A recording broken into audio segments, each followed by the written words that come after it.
The federal government is moving forward. There's a new Speaker of the House, Liberal MP Francis Scarpaleggia. Once again, thank you for your confidence. I have few words because, well, we all have things we want to accomplish, and we've been away. Thank you, colleagues. Meantime, Prime Minister Carney is pushing a new economic agenda while still operating without a permanent chief of staff. Lots going on. So we've brought in the Globe and Mail's Laura Stone. Laura, we're back. Finally, we're back in the House. There's lots to watch and a new set of players, and we'll get to that in just a moment. But first of all, what can you tell us about the new Speaker? Why was he the choice that was voted on by the House?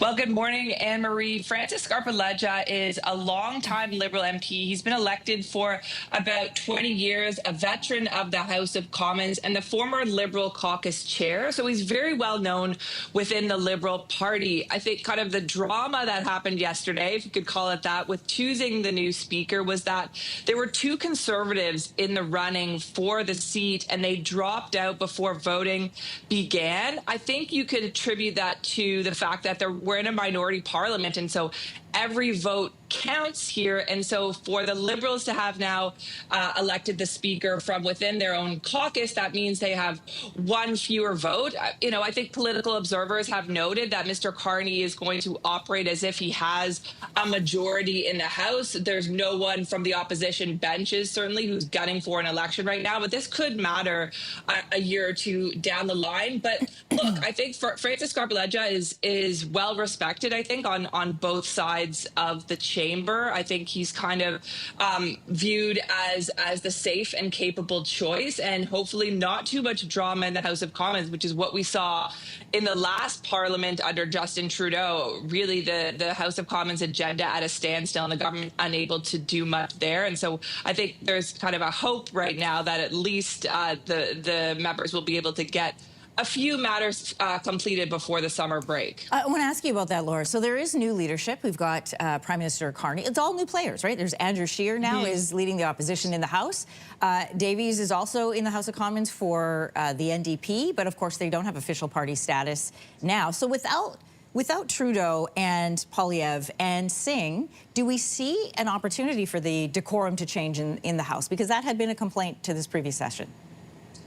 Look, I think certainly off the bat, it's expected to. You're not going to have those heated exchanges that you saw between Pierre Poilievre and Justin Trudeau, obviously, who's no longer the Prime Minister, no longer the leader. I think, Mr. Poilievre made a name for himself in the Commons as kind of prosecuting Mr. Trudeau and going after him at a time when the Liberal government was struggling. The dynamics have certainly shifted, and we'll have to see what happens if and when, as we're expecting, Pierre Poilievre returns to the House of Commons in the fall. He'll be running in a by-election in Alberta, and that can change things. I think right now the opposition parties are trying to strike more of a conciliatory tone, saying that they'll work with the government on these pressing economic matters, on Canada-U.S. relations, on trying to get the tariffs lifted. I think there's a sense that the public doesn't have an appetite for those kind of fights that we saw a year ago, but we'll see what happens a year down the line, right? I mean, this is what the opposition is for, to oppose, to question, to almost pester. So we'll see, but I think certainly off the bat, we're going to see a much more muted tone in the House of Commons. I want to ask you about sort of this narrative that seems to be emerging, and that is that there seems to this feeling of disorganization around Mark Carney's new government. And I also want to ask you, too, about the fact that he doesn't have a permanent chief of staff named. Are those contributing factors? Are they two separate things? How would you interpret it? I think there's a sense that, there's some growing pains here, whether that is because there is not a permanent chief of staff named. Marco Mendicino, who's a former cabinet minister from Justin Trudeau's government, was put in the role. It was always viewed as temporary.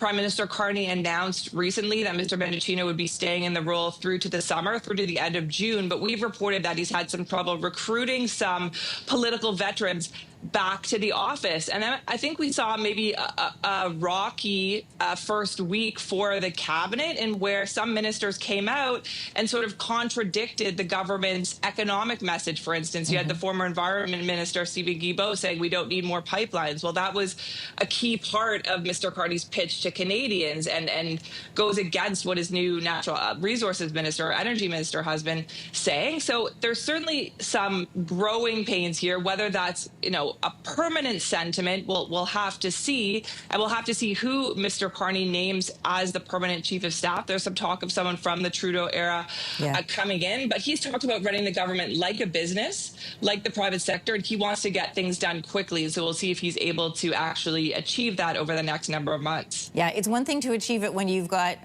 board members and governors. It's another thing to achieve it when you have an official opposition and a very slim minority in the House. Globe and Mail's Laura Stone, thanks for joining us this morning. Thank you.